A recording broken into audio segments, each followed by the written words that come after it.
अयोध्या के राम मंदिर दान चोरी मामले को लेकर के और आखिरकार जो एफआईआर है वो दर्ज करा दी गई है। खबर सामने आ रही कि श्री राम जन्मभूमि तीर्थ क्षेत्र ट्रस्ट ने आखिरकार गुरुवार को एफआईआर दर्ज करवा दी है। इसमें ट्रस्ट महासचिव चंपत राय के करीबी टुन्नू यादव समेत 8 आरोपी बनाए गए हैं, जिन्हें गिरफ्तार कर लिया गया है। वहीं आज दोपहर 2 बजे आरोपियों की कोर्ट में पेशी होगी। उससे पहले दोपहर 12 बजे सभी आरोपी का मेडिकल कराया जाएगा। वहीं एफआईआर में चंपत राय, डॉक्टर अनिल मिश्रा समेत अन्य बड़े पदाधिकारियों के नाम नहीं है। ट्रस्ट के सदस्य कृष्ण मोहन ने एसआईटी की शुरुआती रिपोर्ट के आधार पर मुकदमा दर्ज करवाया है। आरोपियों से पूछताछ की जा रही है। चढ़ावा चोरी का मामला पहली बार 7 जून को सामने आया था। ट्रस्ट के अनुरोध पर सरकार ने जांच के लिए 13 जून को एसआईटी बनाई थी और 23 जून को एसआईटी ने अपनी शुरुआती रिपोर्ट सरकार को सौंपी थी, जिसके बाद अब ट्रस्ट ने 8 लोगों पर नामजद एफआईआर दर्ज करवाई और अब 8 आरोपियों को गिरफ्तार कर लिया गया है और साथ ही सीसीटीवी में दिखने वाले संदिग्धों के खिलाफ भी एफआईआर दर्ज है। एफआईआर में प्रिवेंशन ऑफ करप्शन एक्ट की धारा भी लगाई गई है। इस धारा के तहत सरकारी अधिकारियों और कर्मचारियों पर ही कार्रवाई होती है। इससे साफ होता है कि आने वाले समय में कुछ सरकारी अधिकारी, कर्मचारी भी गिरफ्तार हो सकते हैं।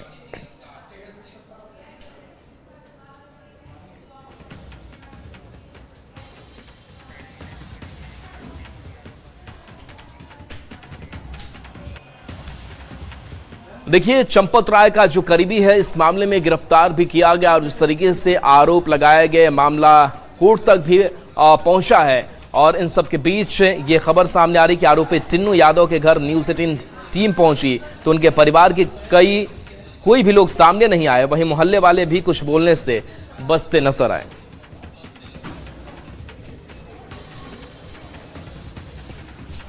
मामले में गिरफ्तार आरोपी रामशंकर यादव और टिन्नू यादव के घर पर हम इस वक्त मौजूद हैं और हालांकि घर में बड़ा प्रयास किया गया है। उनके मोहल्ले वाले भी कुछ बोलने को तैयार नहीं हैं। ये बात सामने आई थी जांच के दौरान भी कि टिन्नू यादव को ट्रस्ट के महासचिव चंपत राय का बड़ा करीबी बताया जा रहा था और तमाम जितने भी दान पात्र थे उसकी चाबियां टिन्नू यादव के पास रहती थी। अगर कोई बोले कोई है, देखिए कई मरतबा इस तरह से कोशिश भी की जाती है लेकिन यहाँ से कोई बोलने को तैयार नहीं है। कुछ हालांकि मोहल्ले वाले और उनके दूर के रिश्तेदार भी कुछ देर पहले तक साथ में थे लेकिन कोई भी बोलने को तैयार नहीं उनका। क्यों भैया आप लोग कुछ बता पाओगे इसमें? इनके नहीं यादव, आप लोग क्या लगता है कि पुलिस जो कार्रवाई कर रही है वो ठीक है या किसी को बचाया जा रहा है, किसी को फंसाया जा रहा है? ऐसा सर हम लोग यहाँ काम करते हैं, लड्डू बनाते हैं, यहाँ आते हैं, यहाँ लड्डू बनाते हैं, बाहर से आते हैं। तो यहाँ इनके आप है नहीं कोई परिवार में भी? पता नहीं, मन तो आए। तो अब देखिए आज सन्नाटा सा पसरा हुआ है टिन्नू यादव के। हालांकि लोग बता रहे हैं कि उनके परिवार के लोग अंदर हैं, तमाम बार आवाज़ लगाने पर, खटखटाने पर भी कोई निकलने को तैयार नहीं है और हम ये कोशिश कर रहे हैं कि टिन्नू यादव के परिवार का पक्ष इसमें जान लिया जाए। अगर कोई बात करने को तैयार है, कोई है?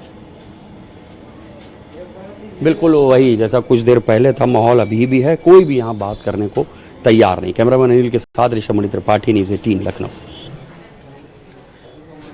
इधर जेडीयू के राष्ट्रीय कार्यकारी अध्यक्ष संजय झा ने भी इस पूरे मामले को लेकर के कहा कि जिस तरीके से ये चोरी का मामला सामने आया ये दुखद है, लेकिन अब एसआईटी चूंकि काम कर रही है और इस पूरे मामले की निष्पक्षता से जांच हो रही है, कार्रवाई भी हो रही है।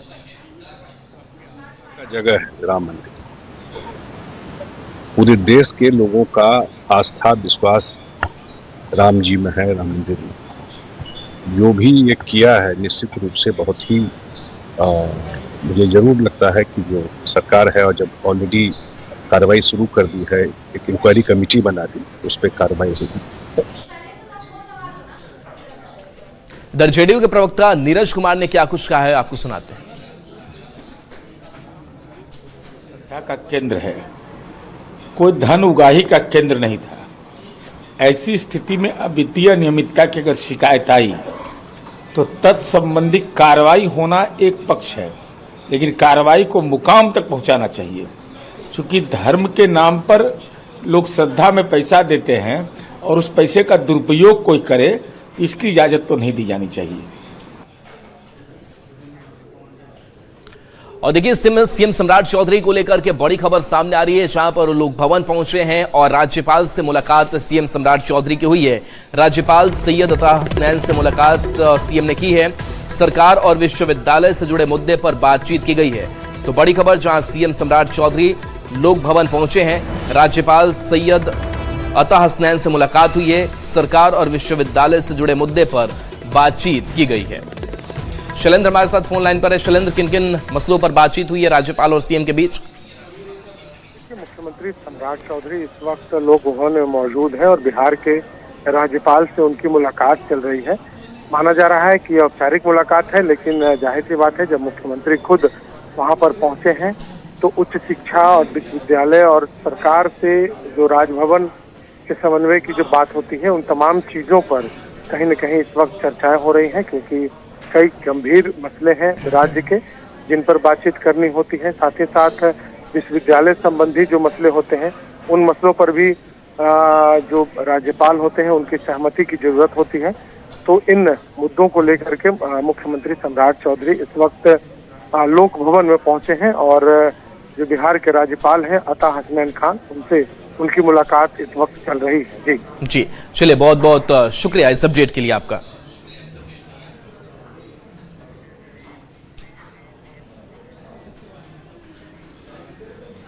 और देखिए, केंद्रीय कैबिनेट को लेकर के बड़ी खबर सामने आ रही है, जहां आने वाले वक्त में बड़ा बदलाव इस कैबिनेट के स्वरूप को लेकर के देखने को मिल सकता है। खबर है कि अगले कुछ ही दिनों में कैबिनेट में बदलाव हो सकता है। इसमें कई नए नाम शामिल हो सकते हैं। सूत्रों के हवाले से खबर यह है कि शिवसेना यूबीटी के बागी सांसदों को कैबिनेट में जगह मिल सकती है। सूत्र बता रहे हैं कि श्रीकांत शिंदे को कैबिनेट में जगह मिल सकती है। इतना ही नहीं, पश्चिम बंगाल से टीएमसी के बागियों को भी मोदी कैबिनेट में जगह मिल सकती है। सूत्रों के मुताबिक काकोली घोष सहित टीएमसी के 3 सांसदों को मंत्री बनाया जा सकता है, जिसमें सुदीप बंदोपाध्याय और शताब्दी राय का भी नाम शामिल है। कैबिनेट में फेरबदल के साथ ही बीजेपी संगठन में भी फेरबदल संभव माना जा रहा है।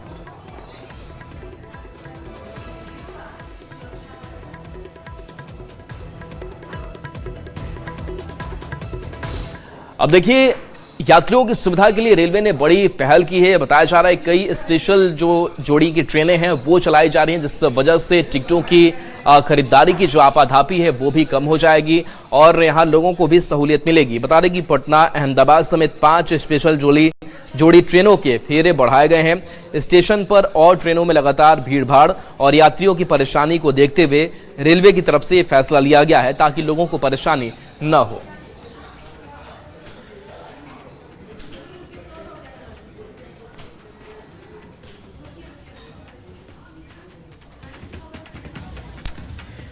तो देखिए, पटना, अहमदाबाद समेत 5 स्पेशल जोड़ी ट्रेनों जिनके फेरे बढ़ाए गए हैं और जुलाई के अंत तक ये ट्रेन अपनी सेवाएं देंगी। भीड़भाड़ को देखते हुए ये बड़ा फैसला लिया गया है और ऐसे में आपाधापी भीड़भाड़ भी कम हो सकेगी, आसानी से कंफर्म टिकट मिल सकेगा।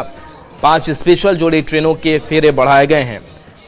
स्टेशन और ट्रेनों में लगातार भीड़भाड़ और यात्रियों की परेशानी को देखते हुए रेलवे की तरफ से बड़ा फैसला लिया गया है, ताकि लोगों को किसी तरीके की परेशानी ना हो। जुलाई के अंत तक माना जा रहा है कि ये ट्रेन की सेवाएं शुरू भी लोगों के लिए हो जाएंगी।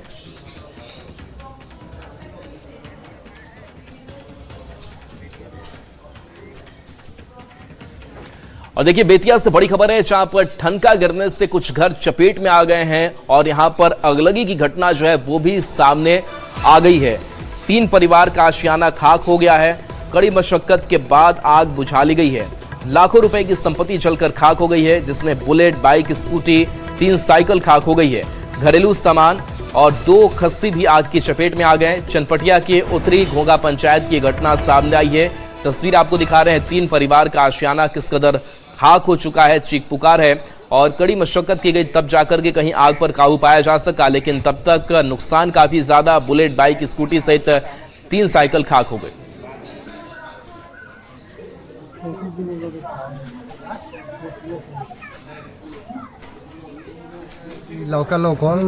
लौका गिरल घर पर, घर जड़ गए और में 3 गो मोटरसाइकिल रहे आ 3 गो साइकिल रहे, जितना सर सामान रहे सब वही बड़ा जड़ गए।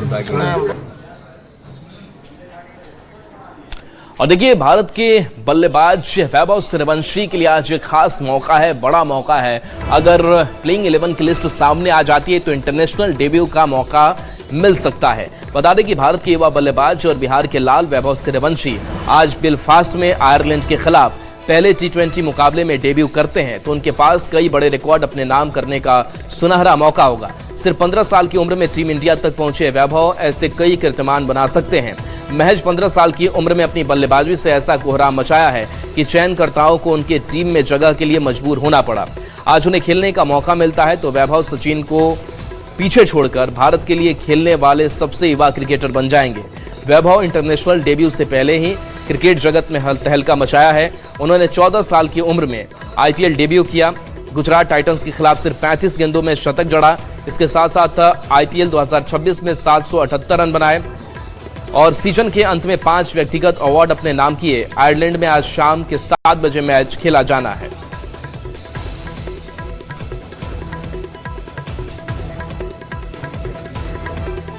तो देखिए, वैभव सूर्यवंशी और उनकी उम्मीदों को लेकर के शाहनवाज हुसैन ने भी अपनी प्रतिक्रिया दी है, शुभकामनाएं दी है। क्या कुछ उन्होंने कहा है, सुनाते हैं। देश रिकॉर्ड बना रहा है।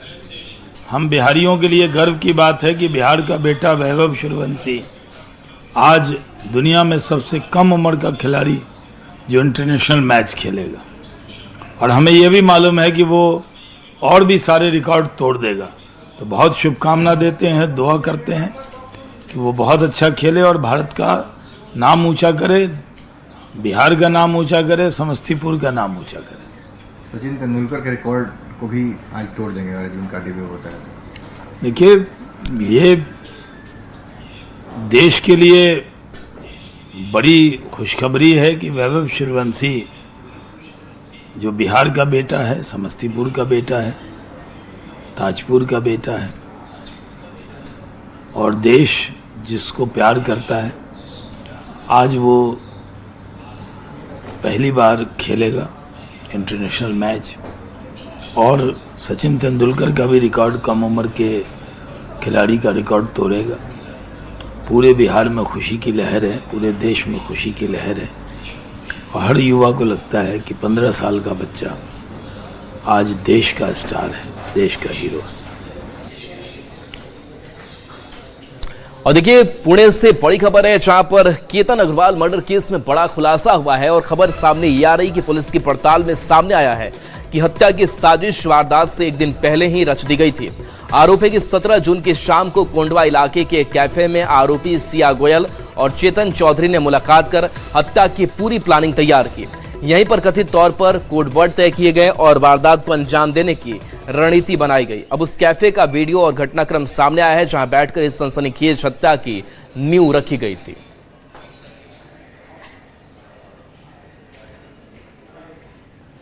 17 जून को इन्होंने इसी जगह पर पूरी प्लानिंग की थी कि किस तरह से मर्डर करना है और क्या कोडवर्ड रहेंगे। देखिए, प्लानिंग उन्होंने बहुत दिन पहले से कर ली थी कि 3 अटेम्प्ट भी उन्होंने किए थे और तीसरे अटेम्प्ट में वो सक्सेसफुल हुए थे। लेकिन यहाँ पे प्लानिंग हुई थी कि कोडवर्ड कि क्या इंडिकेशन होगा और इंडिकेशन के बाद कब और किस समय चेतन चौधरी केतन अग्रवाल को गहरी खाई में धक्का दे देगा। यहाँ पर सीआई ने प्लान बनाया था कि जब वो ट्रैकिंग के दौरान वहां जाएगी, एज पर पूरी तरह से पहुंच जाएगी, पहुंचने के बाद जैसे ही वो थक कर बैठने का बहाना बनाएगी, तो यानी कि ये इंडिकेशन था कि जैसे ही सिया बैठेगी तो उसके बाद ही जो चेतन चौधरी जो दूसरा आरोपी उसके साथ था वो केतन को धक्का देके नीचे खाई में फेंक देगा। तो पूरी प्लानिंग के मर्डर से एक दिन पहले यानी कि 17 जून को पूरी प्लानिंग इसी टेबल के इसी कुर्सी पर पूरी प्लानिंग बनाई गई। कोड तैयार किया गया, बॉडी लैंग्वेज का कोड तैयार किया गया कि किस समय और किस जगह पर इसको केतन को खाई से फेंकना है। खबर पटना से है जहां पर रेलवे स्टेशन पर सुरक्षा के लाख दावे किए जाते हैं और एक जंक्शन से तस्वीर जो सामने आई है वो तस्वीर भी कई चीजों की और संकेत कर रही है कि क्या रेलवे की तरफ से जो पहल की गई है, जो स्कैनर मशीन लगी हुई है वो बंद क्यों पड़ी है, सुरक्षा से खिलवाड़ क्यों हो रही है।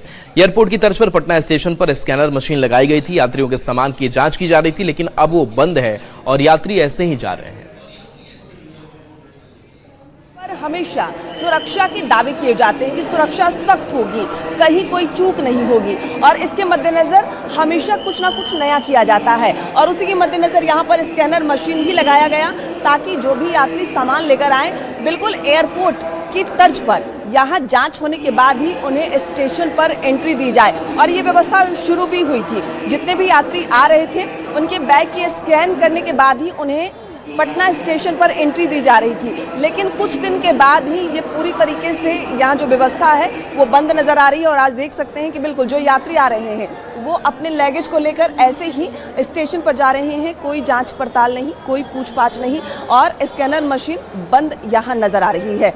यानी एक बार फिर से पहले वाली जो व्यवस्था है वो पटना स्टेशन पर नज़र आ रही है। यानी ये स्कैनर मशीन जिस उद्देश्य से लगाया गया था वो उद्देश्य फिलहाल पूरा होता हुआ नज़र नहीं आ रहा है, क्योंकि सुरक्षा के मद्देनज़र ये स्कैनर मशीन यहाँ लगाया गया था ताकि जो यात्री अपने लगेज, अपने सामान को लेकर यहाँ आए और उनकी जांच पड़ताल हो और ये जो जितने जो लगेज आपको नज़र आ रहे हैं वो लगेज के बाद ही एंट्री मिले। यहाँ पर कुछ जाँच वाच हो रहा है भैया? बैग क्या? नहीं मैम, नहीं, ऐसे एंट्री हो रहा है। ये मशीन ऐसे ही है अभी? कुछ हाँ ऐसे ही मशीन, कोई जाँच नहीं। यानी मशीन होने के बावजूद भी जो स्कैनर मशीन है किसी का स्कैनर बैग का नहीं किया जा रहा है और ऐसे ही सबको एंट्री दी जा रही है। और यहाँ देख सकते हैं कि जो सुरक्षा है वो भले ही यहाँ पर सख्त नज़र आ रही है।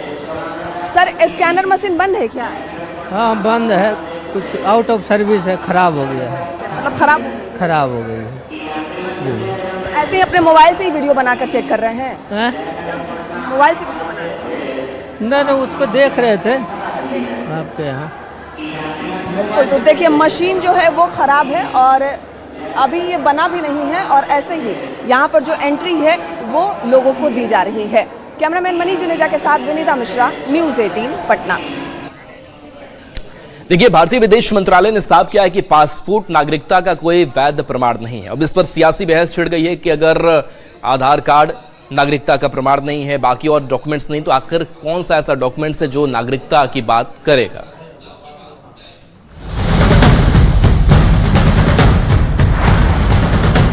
पासपोर्ट और नागरिकता को लेकर इस समय देश में एक बयान के बाद बड़ा राजनीतिक घमासान छिड़ गया है। ये विवाद तब शुरू हुआ जब विदेश मंत्रालय ने साफ किया कि भारतीय पासपोर्ट केवल एक यात्रा का दस्तावेज है, नागरिकता का अंतिम या पक्का प्रमाण नहीं। A passport is not merely a booklet of pages. It is of national identity. विवाद बढ़ता देख विदेश मंत्रालय और बीजेपी ने साफ किया कि सरकार ने कोई नया नियम नहीं बनाया है, बल्कि ये दशकों पुरानी कानूनी स्थिति है। सरकार ने मनमोहन सरकार के समय 2013 के बॉम्बे हाईकोर्ट के एक फैसले का भी हवाला दिया, जिसमें कहा गया था कि केवल पासपोर्ट होना नागरिकता का अंतिम प्रमाण नहीं है। इसके बावजूद विपक्ष सरकार पर हमलावर है। अद्भुत लॉजिक है। पासपोर्ट तो भारत के नागरिकों को ही मिलता है। चीन के नागरिकों को भारत का पासपोर्ट मिलता है क्या? श्रीलंका के नागरिकों को क्या भारत का पासपोर्ट मिलता है क्या? जिस राह पर देश जा रहा है, अब ऐसा लगता है कि आने वाले दिनों में बीजेपी का मेंबरशिप का कार्ड सिटीजनशिप का हो जाएगा। बर्थ सर्टिफिकेट प्रूफ नहीं है, आधार कार्ड प्रूफ नहीं है, वोटर आईडी कार्ड प्रूफ नहीं है। भाई क्या प्रूफ है फिर? There are other citizenship proofs. For instance, the Aadhaar card is there. So MEA has to tell us what is valid, what is not valid. क्योंकि देश में इस समय मतदाता सूचियों के पुनरीक्षण और नागरिकता सत्यापन को लेकर पहले से ही बहस चल रही है। इसी बीच आए विदेश मंत्रालय के इस तकनीकी बयान ने एक बड़ा राजनीति मुद्दा रूप ले लिया है। लेकिन सवाल ये है कि अगर पासपोर्ट नागरिकता का प्रमाण नहीं है तो क्या है? Bureau report, news 18।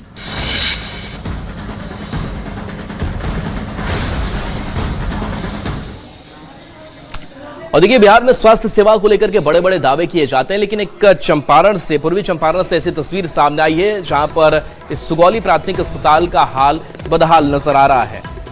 तस्वीर देखकर हर कोई यही कह रहा है कि भगवान ने कैसी स्वास्थ्य व्यवस्था है। दावा है कि अस्पताल में टूटी हुई हड्डी के इलाज के लिए जरूरी स्प्लिंट या ऑर्थोपेडिक सामग्री तक उपलब्ध नहीं थी। ऐसे में डॉक्टरों ने मरीज के पैर को बेकार पड़े कार्टून के सहारे बांधकर प्राथमिक उपचार किया। काटन के सारे टूटे पैर को बांधा गया, जो तस्वीरों में आप देख सकते हैं, और इससे समझ सकते हैं कि बिहार के सरकारी अस्पताल में किस तरीके से हाईटेक इलाज किया जा रहा है। सोचिए, इतना सस्ता इलाज दुनिया के किसी भी कोने में आपको नहीं मिलेगा। इलाज के तरीके पर लोग माथा पीट रहे हैं, फिर भी डॉक्टरों का दावा है कि मरीज को तत्काल राहत देने और हड्डी को स्थिर रखने के उद्देश्य से यह तत्कालिक व्यवस्था की गई थी।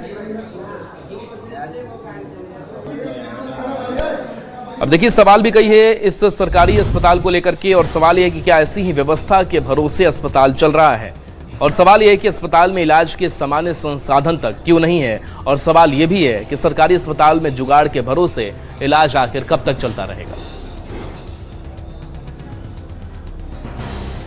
देखिए, बाहर से बड़ी खबर, जहां पर सोनू मोनू के पिता प्रमोद की गिरफ्तारी हुई है। बता दें कि कुछ दिनों पहले एक वीडियो आपको याद होगा, जहां पर पुलिस की तलाशी ली गई थी, तब एंट्री इस घर में दी गई थी। बता दें कि एसडीपीओ रामकृष्ण के नेतृत्व में पुलिस की टीम ने उन्हें गिरफ्तार किया है। प्रमोद सिंह काफी समय से फरार चल रहे थे। पुलिस को जैसे ही खबर मिली कि प्रमोद सिंह अपने घर पर हैं, पुलिस की भारी भरकम टीम मौके पर आ धमकी और उन्हें गिरफ्तार कर लिया गया। पिछले दिनों सोशल मीडिया पर एक पोस्ट को लेकर विवाद हुआ था, और इसी को लेकर बाद में फायरिंग की भी घटना हुई थी, जिसके बाद पुलिस ने कार्रवाई की थी, जिसमें एक बाइक भी जब्त की गई थी। लेकिन प्रमोद सिंह ने 15 से 20 लोगों के साथ मिलकर बाइक को जबरन पुलिस के कब्जे से छुड़ा लिया था, जिसके बाद पुलिस सोनू मोनू के घर पर छापेमारी करने पहुंची थी। तब घर में घुसने से पहले पुलिसकर्मियों को अपनी तलाशी देनी पड़ी थी, जिसको लेकर खूब बवाल मचा था।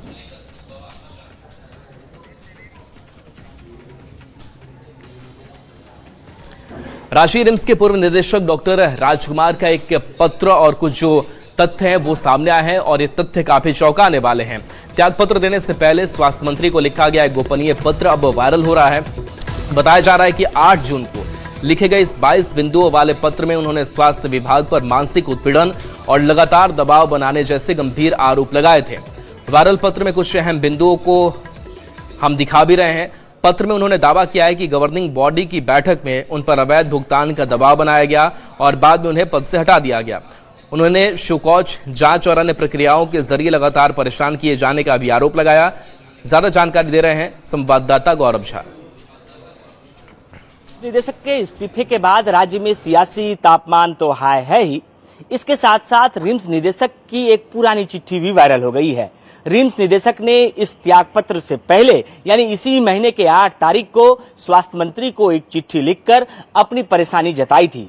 रिम्स निदेशक, तत्कालीन जो रिम्स निदेशक डॉक्टर राजकुमार थे, उन्होंने करीबन 22 बिंदुओं में अपनी परेशानी बताई थी कि किस तरीके से उनके ज्वाइनिंग के बाद स्वास्थ्य विभाग उन्हें परेशान कर रहा था। रिम्स निदेशक ने चिट्ठी में यह भी जिक्र किया था कि वो मानसिक रूप से प्रताड़ित हो रहे हैं। पिछले कुछ दिनों से उन्हें पद से हटाने की प्रक्रिया, पद से हटाने को लेकर दबाव बनाना, इसके साथ साथ कई अन्य तरह के मामले उन्होंने जिक्र किए हैं। 22 बिंदुओं का जिक्र करते हुए तत्कालीन रिम्स निदेशक ने आरोप लगाया है कि स्वास्थ्य मंत्रालय द्वारा उन्हें लगातार परेशान किया जा रहा था। शासी परिषद की बैठक में उन्हें हटाने के प्रस्ताव लाए जा रहे थे। इसके साथ साथ कई अन्य फाइलों पर सिग्नेचर की बात भी सामने आ रही थी। लेकिन इन तमाम चीजों पर भी जब कोई असर नहीं दिखा, तो फिर रिम्स के निदेशक ने अपने पद से त्यागपत्र दिया है। अब देखना होगा कि जब इस पूरे प्रकरण पर सियासी बयानबाजी जो है वो तेज है, तो किस तरीके से आगे की प्रक्रिया होती है और रिम्स में अगले निदेशक के तौर पर कौन पदभार संभालते हैं। फिलहाल अगर हम बात करें तो प्रभारी के तौर पर, प्रभारी निदेशक के तौर पर डीके सिन्हा ने पद लिया है, लेकिन स्वतंत्र प्रभार से कब और कौन उस पद पर आएगा ये भी देखने योग्य होगा। कैमरा पर्सन संजीव तिवारी के साथ गौरव झा, न्यूज़ 18 रांची। अब देखिए, इस वायरल पत्र पर बीजेपी ने सवाल उठाया तो सत्ता पक्ष के नेताओं ने स्वास्थ्य मंत्री का बचाव किया है।